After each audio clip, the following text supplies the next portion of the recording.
welcome to Walk in the Park. My name is Tony Ingram, and today is June 11th, episode 106. You want to see all of my Walk in the Park shows? You can go to my video blog, walkinpark.com. Okay, so we're going to take a look at the weather a little bit. It's been raining a lot this past week. Last day or two have been pretty, but we had some heavy rains. So what I'm going to do is compare one of our local waterfalls to start off with here in a couple of videos I've got.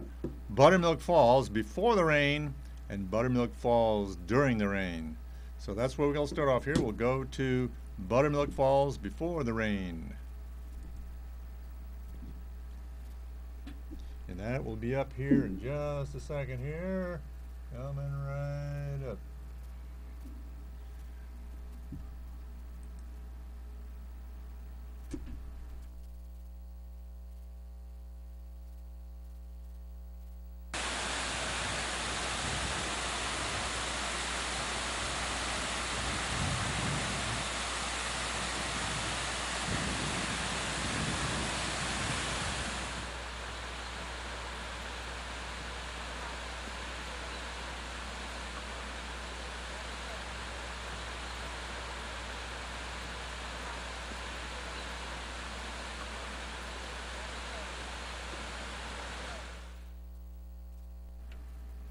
So that's sort of a normal Buttermilk Falls. It's very pretty, but not the entire face of the waterfall, of course, was covered with water.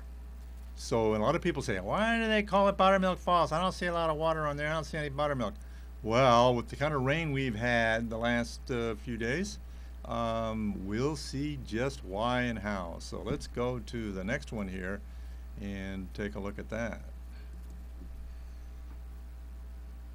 Coming right up.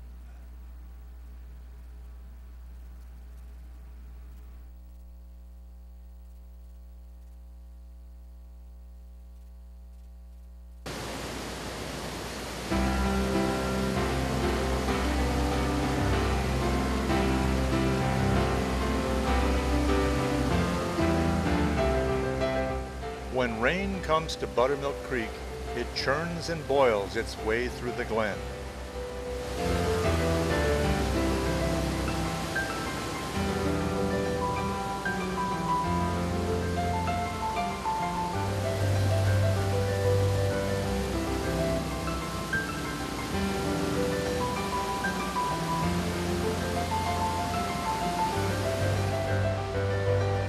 It is only then that Buttermilk Falls reveals the inspiration for its name.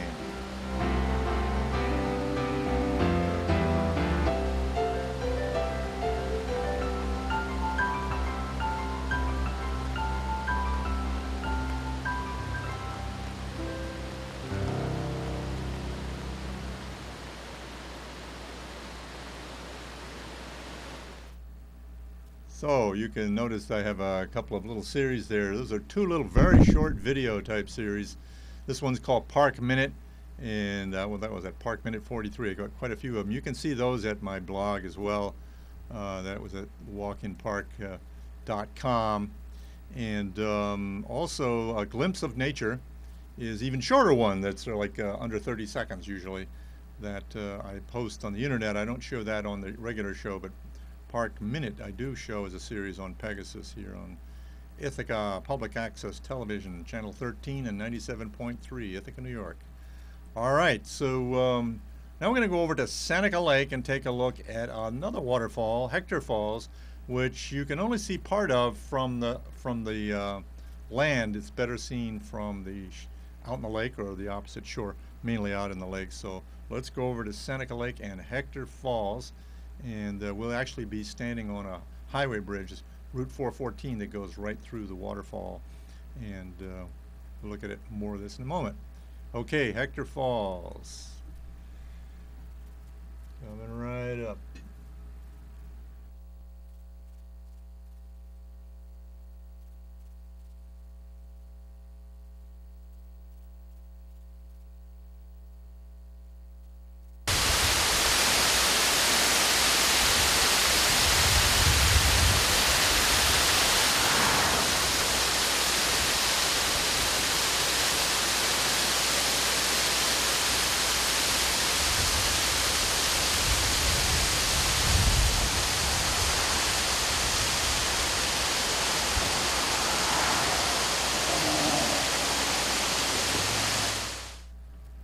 All right. So, as I said, you can generally see Hector Falls from the lake. I've got some notes here. This is a description from a website called nyfalls.com, I think it is here, which you might want to check out. Upstate New York Waterfalls, nyfalls.com. And you can find waterfalls all over the state and really nice articles and pictures and so forth. So here's what they say about Hector Falls. Although most commonly recorded as 165 feet high, which is actually higher than Ithaca Falls, 150 feet, Hector Falls can be considered a lot taller if you begin counting the series of cascading drops from the top. Over 250 feet of waterfalls cascade down the, here, you know, the picture of it here. This is from the lake, actually. Down from the hill, from near the top. The first third is a sequence of small and narrow foamy cascades, one right after the other, which I don't think you can see in this picture either. As the falls approach Route 414, which is where we are on, and you might be able to see that in the picture, I don't know, towards the top. It spreads out over one wide triangular cascade that dips under the highway and down another wide cascade, then another, past some cottages. The final stretch is yet another fanning cascade, the widest of all. From the road, you can see just a segment above. From the lake and across it, you can see most of the falls except the upper chain of cascades. So obviously this is taken from the lake itself. Now we're going to go up in the air and look at Hector Falls. You can see more of it. You can see Route 414 there. This is taken by my photographer friend Bill Hecht, and quite a view. Now let's go across the lake. Now a little bit harder to see. Look all the way across the lake. On the left, upper left there, you can see a ravine coming down. That's Hector Falls. So it actually can be seen from across the lake. And across the lake, of course, can be seen from Hector Falls. And that sort of segues into what you see on the lower right there. That is an old salt plant with Axo, U.S. Salt, different names, different companies have owned it. But there are a bunch of salt mine caverns underneath the shores of the lake and underneath the lake itself. And there's a company that is building a storage system there for liquefied petroleum gas, which includes propane, methane, and other gases, some of them from hydrofracking in Pennsylvania, say, in these ancient salt mines. And it's in liquefied form, so it's under high pressure, and it pushes out brine. Now you see the, let's go to the next picture here. You look down, you see a pond in the lower center. That's brine. That's very, very salty water. It's as concentrated salt in water as you can get. And that's what's in these mines. It filled up. They were solution mines, so they always had fluid in them dissolving the salt out. So what they do is they pump in the liquefied gas, and the brine is pumped into these ponds. Now, there's a lot of people that are really upset about the plan here because of possible unstable geology in the salt mines that might allow leaking of both salt and of this brine and also gas into God knows where around the lake. This whole hillside is just peppered with ancient drill holes from salt mining from way back even in the 19th century. And leakage from these ponds down into the lake itself, and the lake is already sort of maximum salinity from the surrounding salt deposits as far as drinking water quality is concerned. And so that's a concern, and also the danger of explosions. This is a dangerous way to store gas, and it's under pressure, and the transportation accident possibilities, railroad trains, trucks coming in. We've heard a lot about the oil trains that have been blowing up around the country and blew up a town in Quebec a couple of years ago. So a group called We Are Seneca Lake has been doing civil disobedience at the plant entrance, called Crestwood Company from Texas is doing this, and they've been getting arrested and going off to court. And another group called Gas Free Seneca has been doing the sort of the legal fight. Here's another group. There's been lots and lots of groups up there under the banner of the We Are Seneca Lake. Going up there and standing in front of the plant to as a symbolic gesture and also practical headache for the plant and so forth, to say we don't want this here, go home Crestwood. So it's a scary issue. This is going to be the Northeast distribution center for this kind of gas all over. So it's it's a big project, and there's a lot of questions about it, and they need a lot of help. If you're so inclined, go to their website, gasfreeseneca.com. They need money now for the legal fight, and I have signed up my company, Owl Gorge Production, as one of the 333 businesses that oppose this project, as well as many, many municipalities around the lake.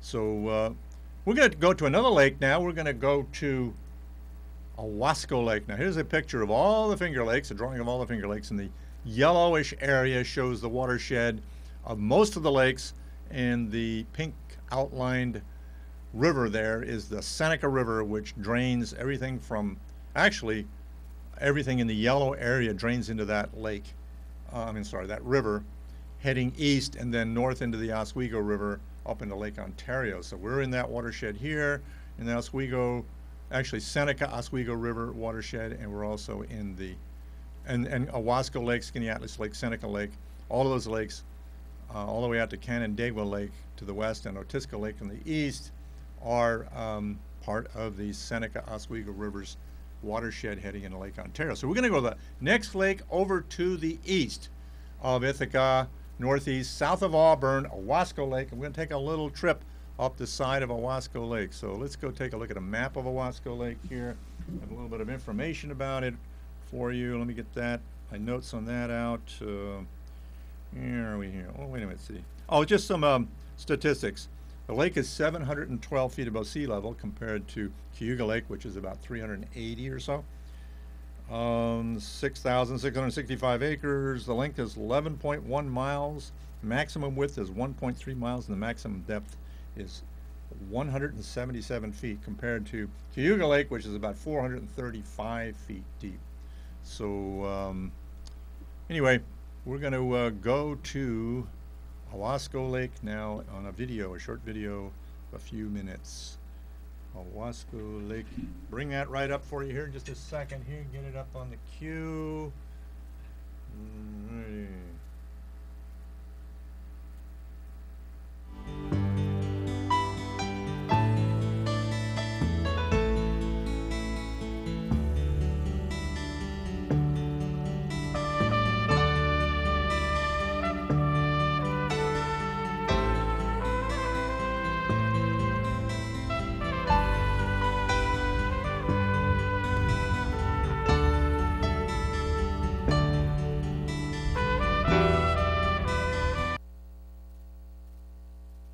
You know, I didn't realize that I had, that did not start from the beginning, so I'm going to do that over.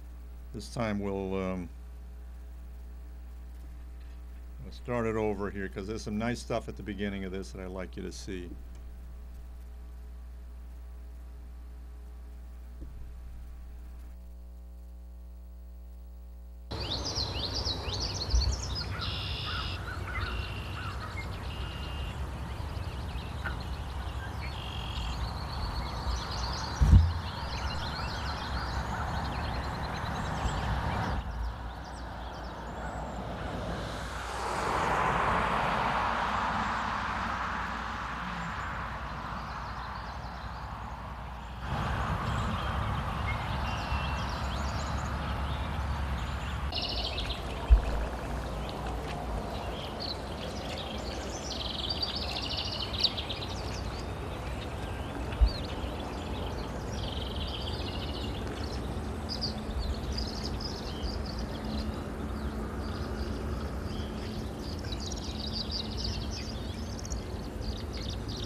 So that was 11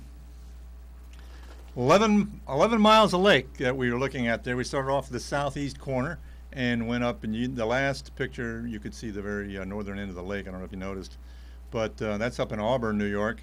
And you may have noticed that the land around the lake was much higher in the south than it is in the north. It was pretty level around the north, and that's typical of all the Finger Lakes because they are etched into the northern edge of what's called the Allegheny Plateau by the glaciers thousands of years ago. And we've had some other shows about that subject. But so now we're going to go to a really neat park at the northern end of the lake called Emerson Park. Really beautiful, well-maintained, very developed park in terms of being civilized rather than having wild areas. We'll get back down to the southern end of the lake to a nature preserve before we leave the lake here. But let's go to Emerson Park here. Let me bring up the transition here to that. There we go. Emerson Park. Get that video up here. Okay, coming right up, folks.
Okay, so that channel is the channelization of the stream going out of the lake, the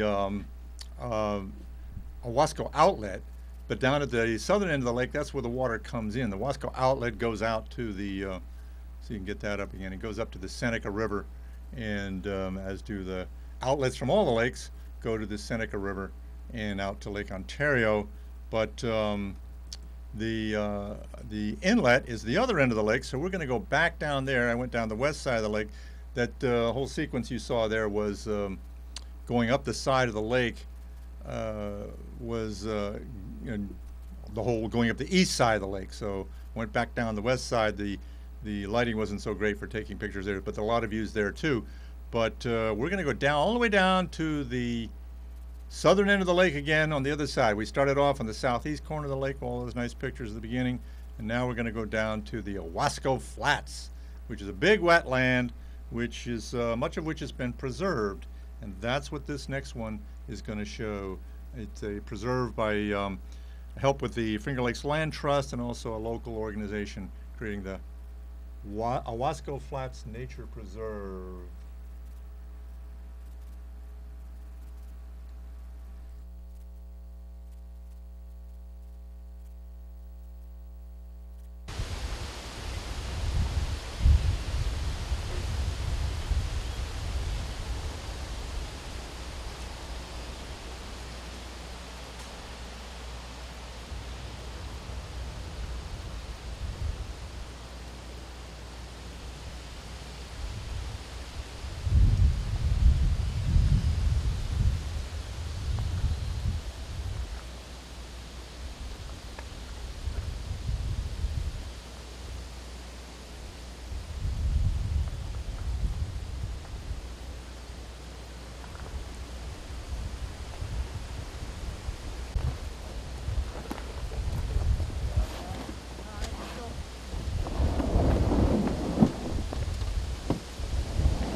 So the Owasco Flats Nature Preserve. Owasco Inlet is quite long. It starts in Locke, New York, which is actually a number of miles south of Owasco Lake. There's a village of Moravia just south of Owasco Flats. And then the Owasco Inlet is farther than that. It's a fishing stream. Years ago, a friend and I took a canoe down there several miles upstream, and we canoed all the way down to the lake, and we had to haul our canoe over big fallen trees and such. It was quite a job, but it was amazing back in that forest. And now you can canoe back up in there, at least for a distance. And you might have noticed that walking trail there too. So check that out, Owasco Flats. Bring your canoe or just walk the trail. Bring some bug dope. I think pretty soon the deer flies are going to be out. So next we're going to take a brief look go back to Ithaca, and we're going to look at Ithaca Falls very briefly. This was before the rain as well. So this will have a just a short video here, but to show you what it was like earlier in the week. Coming right up. Glimpse of Ithaca Falls.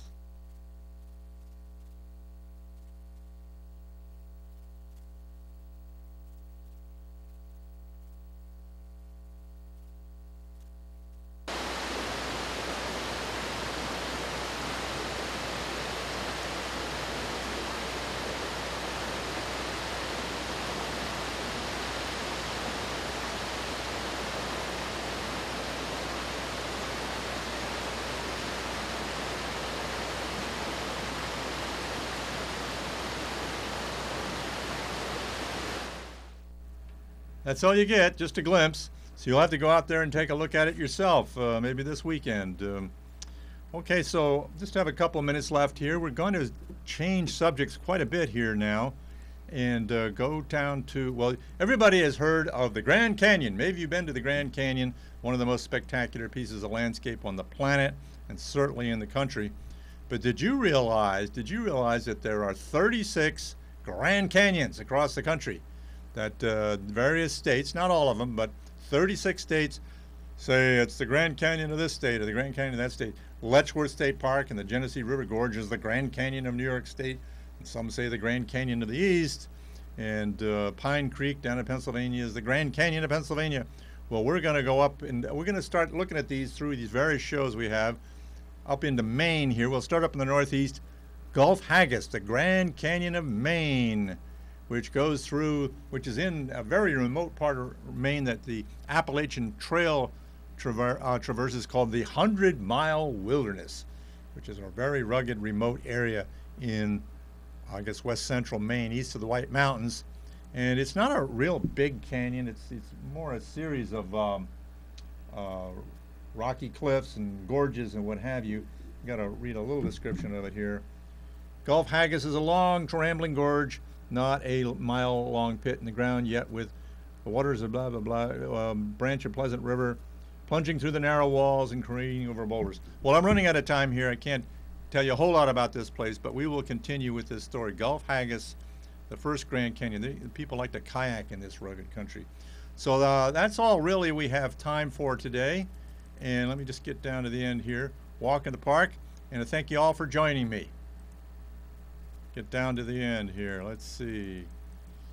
All right, we're going to take off.